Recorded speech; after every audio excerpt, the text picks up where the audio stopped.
President Hanlon, members of the Board of Trustees, honored guests, and fellow members of the class of 2014.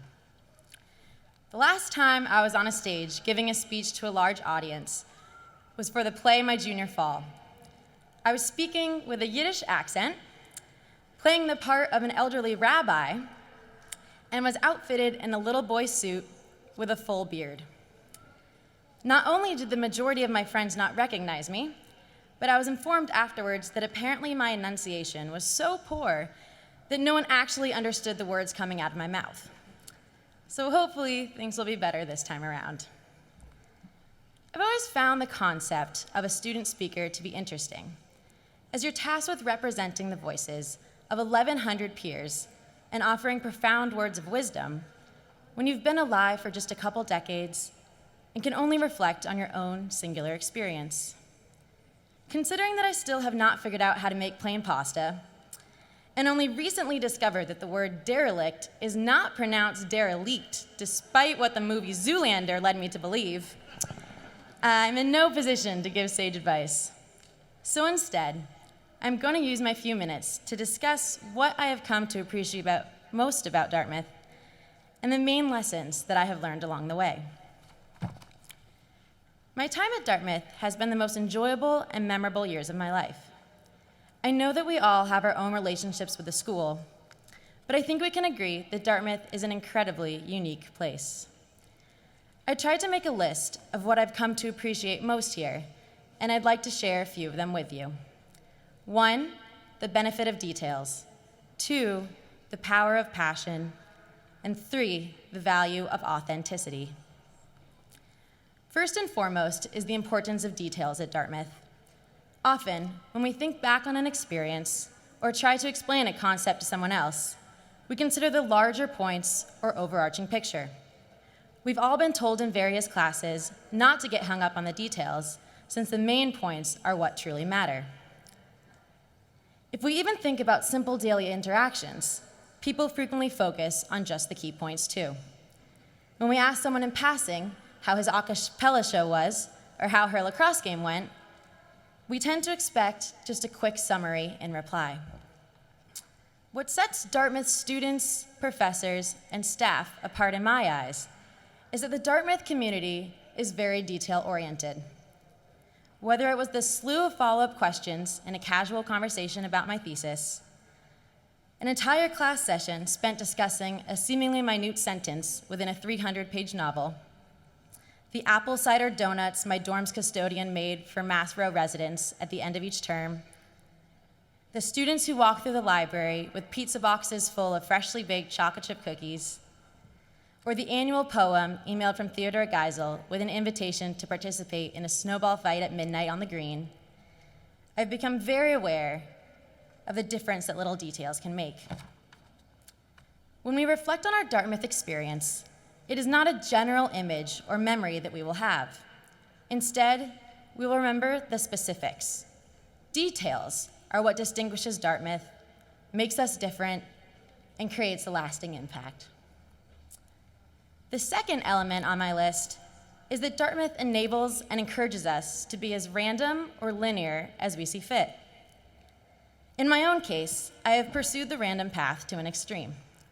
At Dartmouth, I am a neuroscience major, theater minor, and am interested in the criminal justice system. Now, I could say that all of these interests are interconnected since they require complementary skill sets.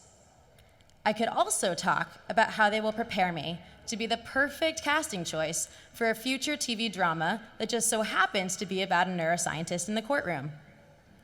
But that would be a stretch at best. Although, Shonda, if you ever decide to write a show along those lines, you know who to call.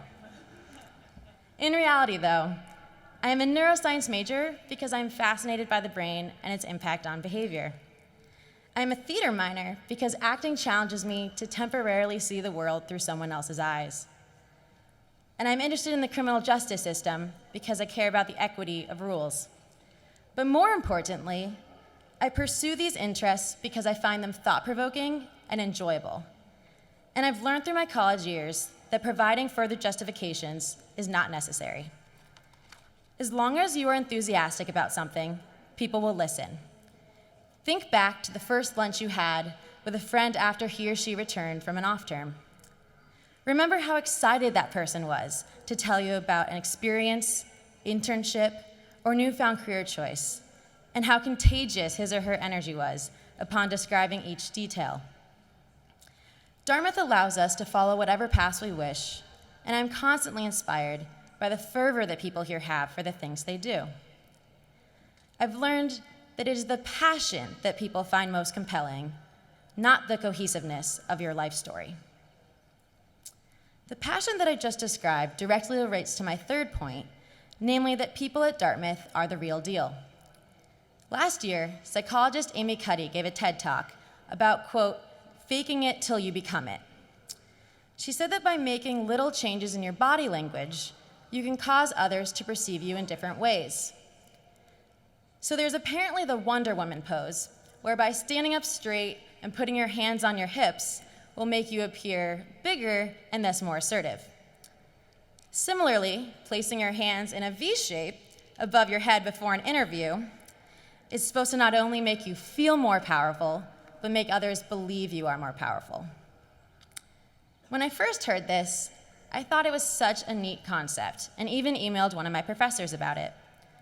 The idea that success could be influenced by subtle alterations in the way you make others perceive you seems like a stunningly simple, yet revolutionary phenomenon. However, the more I thought about my peers and the people around me, I realized that there is only so much benefit to be gained by faking it until you make it.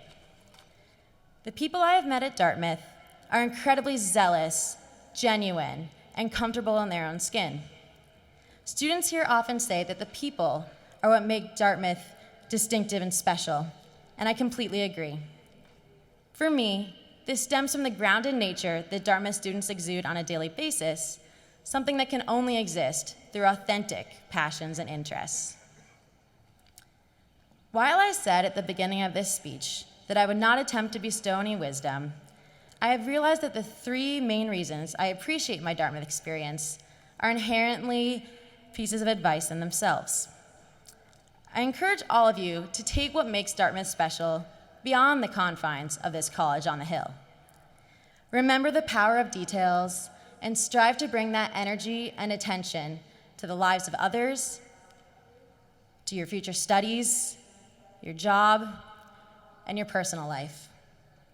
Continue to pursue your own interests, whether those follow a linear pattern or not. Be passionate about what you do without being concerned about how your choices will dictate your future. Stay genuine, and if you ever find yourself faking it, stop. To my fellow classmates, thank you for everything you have taught me. I cannot wait to see what inspiring things you will do in the future. Congratulations.